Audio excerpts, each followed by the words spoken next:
Shalom, shalom, shalom. Selamat pagi masyarakat iman.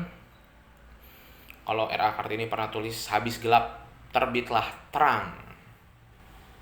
Kadang-kadang kita perlu tahu apa itu gelap supaya tahu apa itu terang.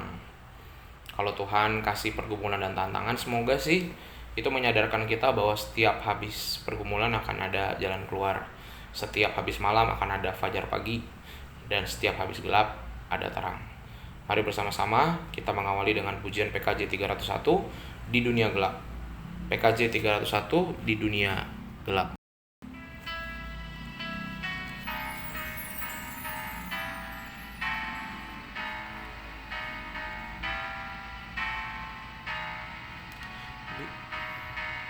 Gelapnya di dunia gelap, nyalakan api yang tak padam lagi, tak padam lagi. Di dunia gelap, nyalakan api yang tak padam lagi, tak padam lagi. Di dunia gelap, nyalakanlah api yang tak padam lagi, tak padam lagi. Di dunia gelap, nyalakanlah api yang tak padam lagi, tak padam lagi. Di dunia gelap. Mari kita berdoa. Tuhan, kami melangkah seringnya dalam kegelapan. Entah itu kegelapan keadaan, masalah yang kami sedang hadapi berat banget, atau bahkan kegelapan hati kami yang tidak kami beri ruang bagi Tuhan dan kasih Kristus, pengampunan Kristus. Sehingga Tuhan, kami mau melangkah. Kalau gelap sudah pasti kami jatuh, kalau tidak ada terang kasih Tuhan. Mampukan kami melangkah dalam kegelapan, dan bila cinta kasih-Mu melalui firman-Mu hari ini menyinari kami. Kami serahkan pembacaan firman Tuhan, dalam nama-Mu kami berdoa dan bersyukur. Amin.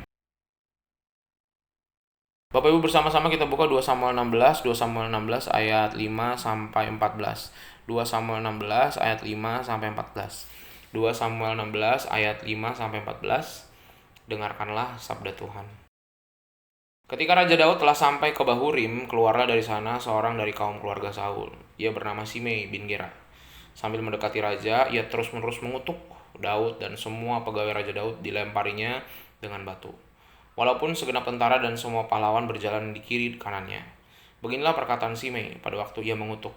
Enyahlah, enyahlah, engkau penumpah darah, orang Dursila. Tuhan telah membalas kepadamu segala darah keluarga Saul yang engkau gantikan sebab menjadi raja. Tuhan telah menyerahkan kedudukan raja kepada anakmu Absalom. Sesungguhnya engkau sekarang dirundung malang, karena engkau seorang penumpah darah. Lalu berkatalah Abisai anak Zeruia kepada raja, mengapa anjing mati ini mengutuki tuanku raja? Izinkanlah aku menyeberang dan memenggal kepalanya. Tetapi kata raja, apakah urusanku dengan kamu, hai anak-anak Zeruia? Biarlah ia mengutuk, sebab apabila Tuhan berfirman kepadanya, kutukilah Daud, siapakah yang akan bertanya, mengapa engkau berbuat demikian? Pula kata Daud kepada Abisai dan kepada semua pegawainya, sedangkan anak kandungku ingin mencabut nyawaku. Terlebih lagi sekarang orang Benyamin ini. Biarkanlah dia dan biarlah ia mengutuk, sebab Tuhan yang telah berfirman kepadanya demikian. Mungkin Tuhan akan memperhatikan kesengsaraanku ini dan Tuhan membalas yang baik kepadaku sebagai ganti kutuk orang itu pada hari ini. Demikianlah Daud melanjutkan perjalanannya dengan orang-orangnya, sedang Simei berjalan terus di lereng gunung bertentangan dengan dia. Dan sambil berjalan ia mengutuk, melemparinya dengan batu dan menimbulkan debu.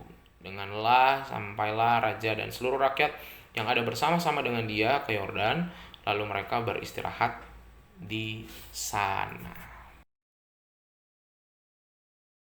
Saya paling kaget ya, atau mungkin agak lucu aja melihat di dunia itu ada dua supporter bola yang mirip banget. Supporter bolanya Indonesia sama Inggris. Kalau di Jerman, Itali, atau mungkin di Amerika, di Jepang, Korea, atau di Afrika, supporter bola itu cuma nonton. Tapi kalau supporter Indonesia sama supporternya Inggris itu berantem, bahkan pukul sampai bunuh kalau udah nggak suka, kalau timnya kalah, kalau timnya diperlakukan tidak adil. Lucu ya, yang main bola siapa, yang berantem siapa. Dan ketika awal olahraga ditemukan di Olympus di Yunani, tujuannya adalah untuk menghentikan peperangan antar wilayah. Daripada kita perang nih, bunuh-bunuhan, 3.000 orang lawan 3.000 orang, lebih baik kita kirim aja perwakilan 100 orang untuk ikut lomba dari panahan, lomba lari, nanti yang menang yang dapat wilayah gitu. Jadi awalnya olahraga dipakai untuk pengganti perang. Tapi di Indonesia sama di Inggris justru olahraga jadi arena untuk melukai dan menyakiti. Karena merasa bahwa wah, eh, tim favorit saya dikalahkan, saya nggak terima. Nah, Bapak Saudara, ini sama seperti yang terjadi yang dialami oleh Abisai. Abisai ini salah satu, ya bisa dibilang anggota prajuritnya Daud. Ketika Daud lagi lari dari anaknya Absalom, jadi abis Absalom menghasut masyarakat, ada kudeta, Raja Daud dikejar-kejar. Kayaknya Daudnya emang hobinya dikejar-kejar dah. Dari Saul dikejar, Absalom ngejar dia juga, ya kan. Tapi untungnya dia sudah menemukan apa itu pengampunan. Jadi dia nggak lawan si Absalom. Ya walaupun kadang-kadang kita lihat, ih bapak gimana sih, nggak bener nih. Harusnya kan dia lebih sangar, lebih tegas kepada anaknya. Udah kalau anaknya ngaco dihajar lah. Tapi enggak, Daud belajar. Dan yang lucu, dia ketemu dengan Simei. Simei ini adalah salah satu keturunannya dari keluarga Saul. Marah-marah, ngamuk-ngamuk. Terus dia bilang, tuh kan bener kan tuh, lihat tuh gara-gara lo, katanya pada si Daud. Lihat sekarang ya, hidupmu berantakan, anakmu rebutan kuasamu, lihat kamu dikejar-kejar. Ini kan pasukannya Daud kan emosi ya, dibilang kayak gitu kan enak aja nih ngata-ngatain raja saya. Habis itu dibilang, ini perlu diapain nih raja?